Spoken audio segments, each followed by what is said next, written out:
সর্বোচ্চ কত আসন ছাড় দিতে পারে? হ্যাঁ, সেইটাই তো আপনি চাচ্ছেন। তো মহান আল্লাহ রাব্বুল আলামিনের শুকরিয়া আদায় করছি। জাতির একটি গুরুত্বপূর্ণ মুহূর্তে,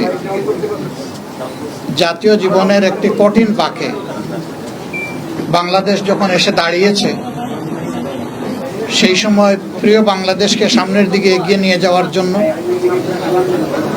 একটি শোষণ, বৈষম্যহীন, দুর্নীতিমুক্ত, মানবিক বাংলাদেশ গড়ার জন্য ন্যায় এবং ইনসাফের ভিত্তির উপর সমাজকে দাঁড় করানোর জন্য অঙ্গীকার নিয়ে, আপনারা জানেন এতদিন ধরে 8টি দল একসাথে আমরা কাজ করে আসছিলাম।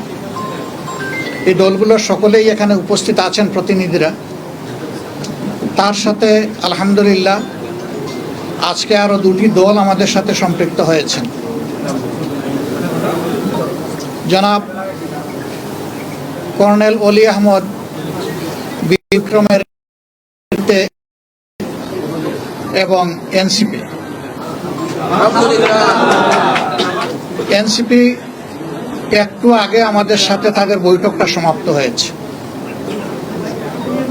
তারা এই বৈঠকে আসার সময় এবং সুযোগটা পাননি।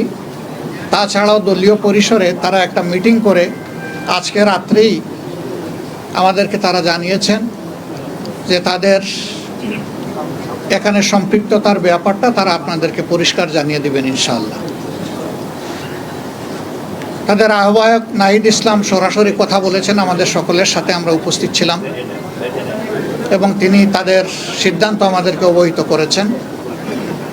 তারা আরেকটি প্রেস কনফারেন্স করে তাদের সিদ্ধান্ত আপনাদেরকে ইনশাল্লাহ জানিয়ে দেবেন। আমরা কিসের ভিত্তিতে একত্রিত হয়েছি? আমাদের লক্ষ্যের কথা আমরা বলেছি। এইটা আমাদের মজবুত নির্বাচনী সমঝোতা। সারা বাংলাদেশের 300 আসনে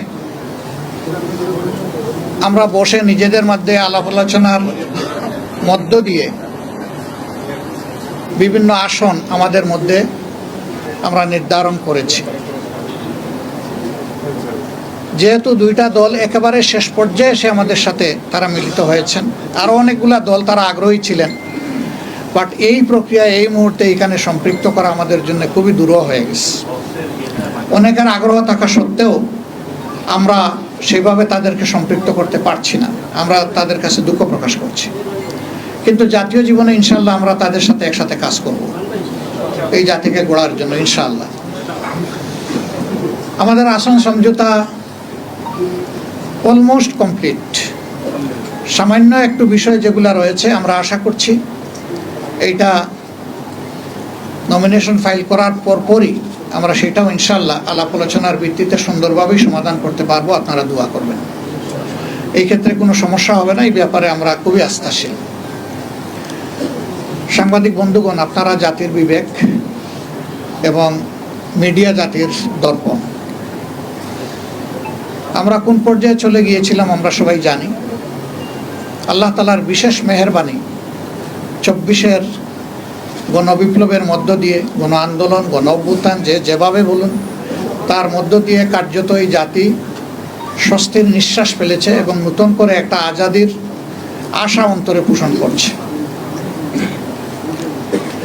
এই বিপ্লব পরিপূর্ণতা পেয়েছে 24-এ এসে, কিন্তু ত্যাগ এবং কুরবানি শুরু হয়েছে 2009 সাল থেকে। তৎকালীন বিডিআরের সদর দপ্তর পিলখানায় যে মর্মান্তিক হত্যাকাণ্ড সংঘটিত হয়েছিল, যেখানে বাংলাদেশের কমিটেড 57 জন অফিসার তাদের জীবন দিয়েছিলেন।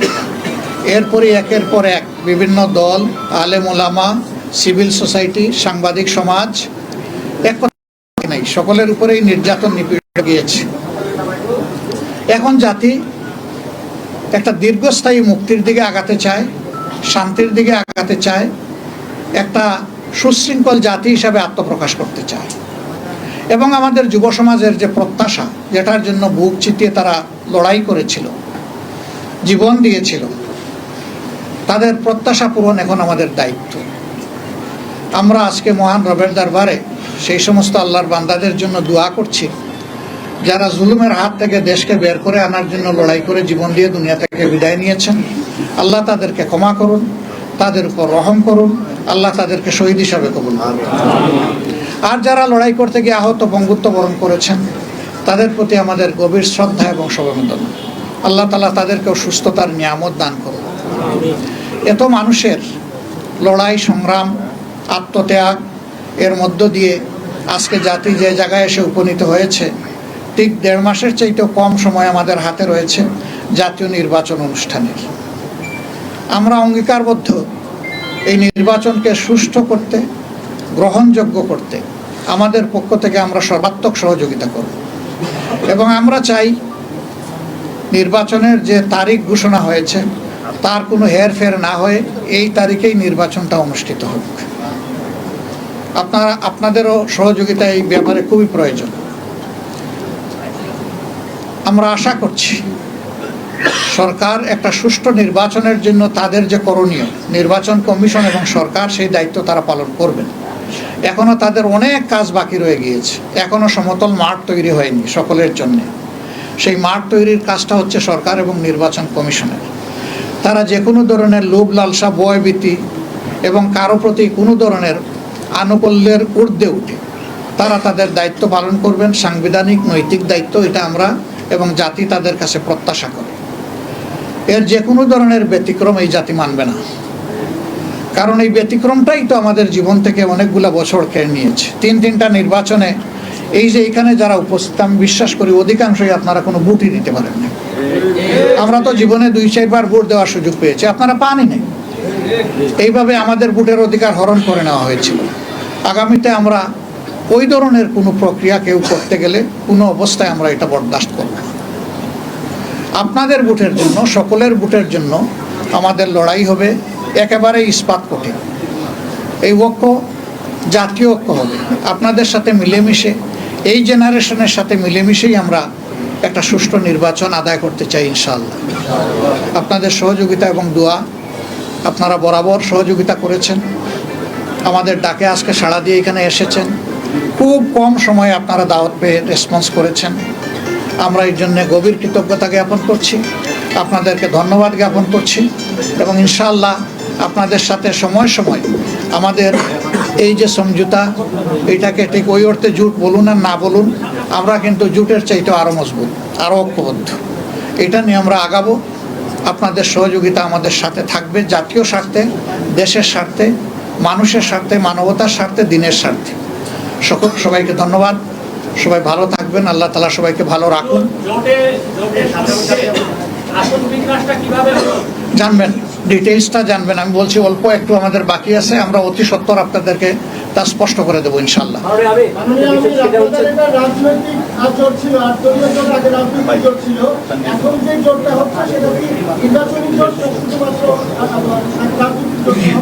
এটা দেশ গঠনের জোট, এটা নির্বাচনের জোট, এটা রাজনৈতিক জোট, এটা সকল ধরনের, মানে ওই জোট বলেন আর সমঝোতা বলেন, যাই বলেন, এটা সবগুলা পারপাস কভার করার জন্য আমরা আশা করছি একসাথেই আমরা করবো ইনশাআল্লাহ। দলীয় কর্মসূচি যার যার অনেকগুলা থাকবে, তারপরে ন্যাশনাল ইস্যুতে যেখানেই প্রয়োজন আমরা একসাথে করবো ইনশাআল্লাহ। এখন এটা জোট না, 8 দল না, আজকে ইতিমধ্যে ঘোষণা যেটা হয়েছে 10 দল হয়ে গেছে ইতিমধ্যে। 10 দলীয় নির্বাচনী সমঝোতা। সেটা হচ্ছে আপনারা বলছিলেন যে শেষ মুহূর্তে 2টা দলকে আপনারা যোগ করেছেন, আর অনেক সাথে আপনারা কাজ করতে পারবেন না। তারা আপনাদের সাথে যদি কাজ করতে চায় কোন প্রক্রিয়ায় কাজ করতে পারবে? এক, এই আসল সমঝোতা, যেহেতু অনেকে অনেক কথা বলতেছে, আপনাদের মধ্যে অনেক বিভেদ ছিল, অনেক ঝামেলা ছিল, ফাইনালি আমরা আপনাদেরকে এক আসলে দেখলাম। আপনারা আসলে জোটগুলোর মধ্যে কতগুলো আসন বন্টন করতে পারেন?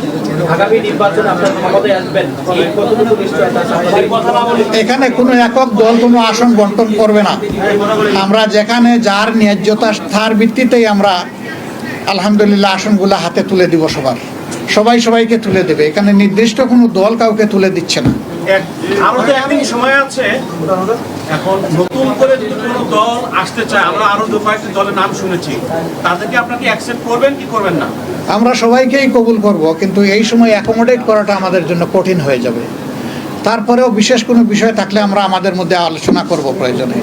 ধন্যবাদ আপনাদের সবাইকে, অনেক ধন্যবাদ। আপনারা জামাত ইসলাম সর্বোচ্চ কত আসন ছাড় দিতে পারে? হ্যাঁ, সেইটাই তো আপনি চাচ্ছেন, তো